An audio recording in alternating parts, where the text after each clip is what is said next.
for Kentucky, for Stoops, what stands out to you? What's got your mind going about these comments? Yeah, I think you have to get inside the head of this caller who called and asked Mark about his record against SEC teams that finished with a winning record in conference. And I guess he only has like 2 wins against teams that finished with a winning SEC record. And I really have to wonder what this caller was saying 10 years ago before Mark Stoops took this job, right? Let's remember how bad of a job Kentucky actually is when it comes to being able to win on a big time level. Kentucky went and hired Mark Stoops because they had won 20 SEC games in the 10 years prior to hiring him. He has won 34, okay? Not quite double, but damn near. Kentucky needed something to basically occupy their fans during the basketball offseason and to not be an embarrassment in the conference. Stoops has absolutely done that. And for a long time, Kentucky was really reasonable. They were like, hey, Mark, if you win 7 games, which for a Kentucky team is generally a really good mark, they would give him an extra year extension. It was one of the smartest, most reasonable, hey, we get what we are. The goals are clearly defined for you contracts in the sport. Now that's changed a little bit. Now he makes $8 million. The automatic rollover for just making the bowl game are gone. And I understand what Mark's saying about the NIL. And I'm glad that Kirby and Zion said the same thing. Yes, put aside the whole part about buying players like they're chattel, but yes, it's like free agency, right? You're going to go to where pays you the most, just like Mark Stoops was the DC at Florida State, and he got an 8X raise to go be the head coach at Kentucky. I don't really care about all that stuff, and I understand what Stoops is saying here.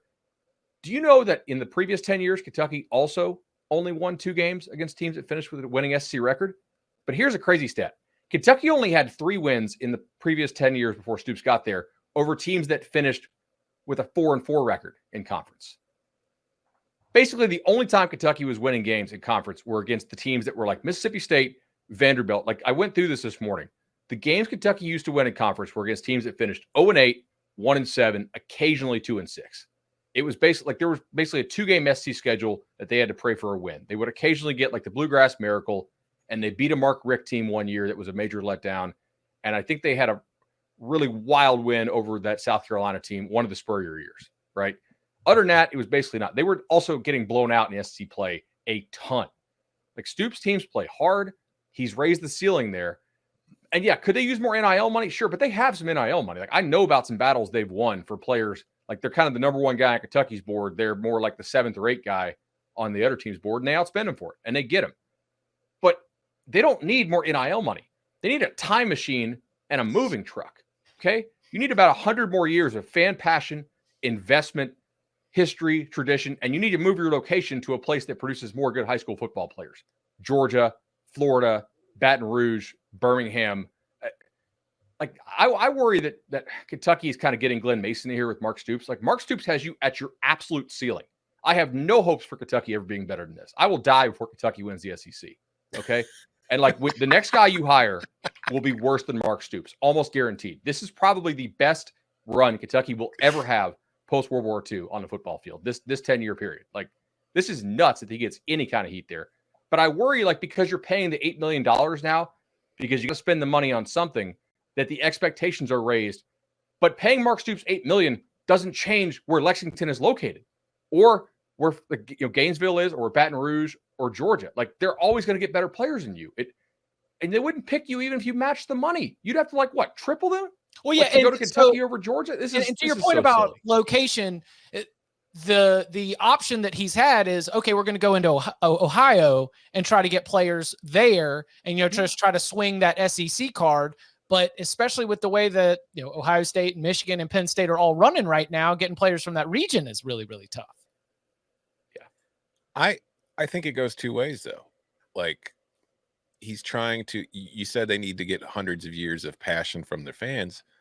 I think you're starting to see that turn. I think this question to a radio show is a sign that is what is turning, because for years, you said, they hired him just because they wanted to keep people distracted or interested in something until basketball season starts. And for a while, Kentucky had football fans, but there was a very large sense of apathy towards the program compared to other SEC programs.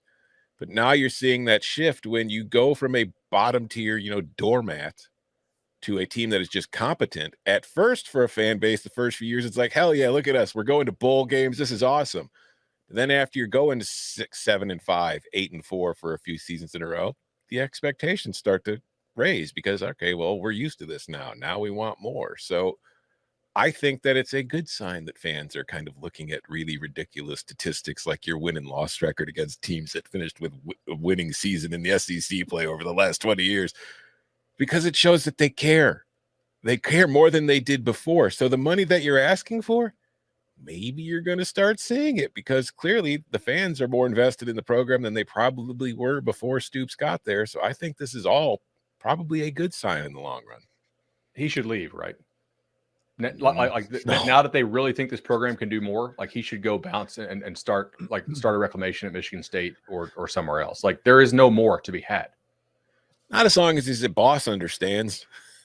But this is the problem for the boss. It's Mitch Barnhart at Kentucky, right? Mm-hmm. This is the big lie. This is the big lie of the sport. He has to go to his boosters and tell them. What does that mean? What's the big? You mentioned that you're like, let's talk about college football's big lie, and I was like, which one? You know? Yeah.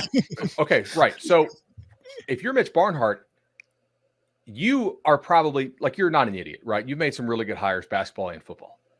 You understand that Stoops has this thing basically maxed out, about as good as you can possibly think you could do at Kentucky. I mean, 34 wins in 10 years is absolutely insane for Kentucky in SEC play. And it's going to get harder now that Oklahoma and Texas come in, because guess what? You're underdogs in those games every single year that I've been alive. So, man, even though you know Stoops is doing a good job, it's hard to go to your boosters and tell them, hey, man, we need you to keep donating or donate even more to maintain this status quo that because I'm not an idiot and I work in college sports, know how damn good this is. But your boosters, they don't want to hear that. They want to have some reason to believe that there is another level they can unlock if they just give a little bit more, right? If we just build this building, if we just buy one more player. But like, it's Kentucky. There's not. That's the big lie. It's like, this is why sometimes you see coaches that do a good job, consistent good job, get fired when they probably shouldn't, because the donations stop coming if you're not able to keep selling the vision of hope. I think with college football, probably the most, and I never really fully appreciated this, the greatest coaches are the best recruiters. They amass the best talent. It is all about talent acquisition. Like, if there was a level playing field, I think Mark Stoops would be, I think he'd probably be like Mike Tomlin in the NFL, like a coach that just wins all the time. You'd get some championships and consistently turns out a winner. Like, I think he is extremely underrated. I look at a lot of coaches who win with less because that's essentially what you're doing. And he's doing a phenomenal job. The only thing I would say is, do you think, because I've heard Mike Loxley talk to him at the Super Bowl last year, you've heard other coaches say, hey, we need to get more regulation. If we get to a place where there is a salary cap, then all of a sudden it's a game changer, because then he elevates to one of the best coaches in college football, which is kind of crazy that that's what it would take. But he's playing with one arm behind his back. He does not have the same talent as you guys are talking about. I think probably one of the bigger examples, though, that gives you hope is, the Florida Gators for almost 30 years won this game. And it didn't matter. The Florida Gators had bad years in those 30 years. It was like, well, we're always going to beat Kentucky. And now he's beat them 3 straight years in a row. It's pretty remarkable where he's elevated this program. Bud gave way better stats that kind of but that and a little one, plus get a little jab at the Gators in there. But it is pretty remarkable that he's been able to rattle that thing off 3 years in a row. I can't wait for the day where a team is forcing a player to enter the transfer portal because the salary cap crunch. It's like, sorry, we can't afford you anymore. You've got a portal somewhere. Yeah, I think it might happen at Georgia this offseason. Right? According to what I was listening to on Tuesday on the Cover 3 podcast, they might have a 30-person class. And if you look at who's going to be going to the NFL in a 30-person class, sorry, bro, you gotta hit these streets. Well, don't hit the streets and drive too fast on them, though.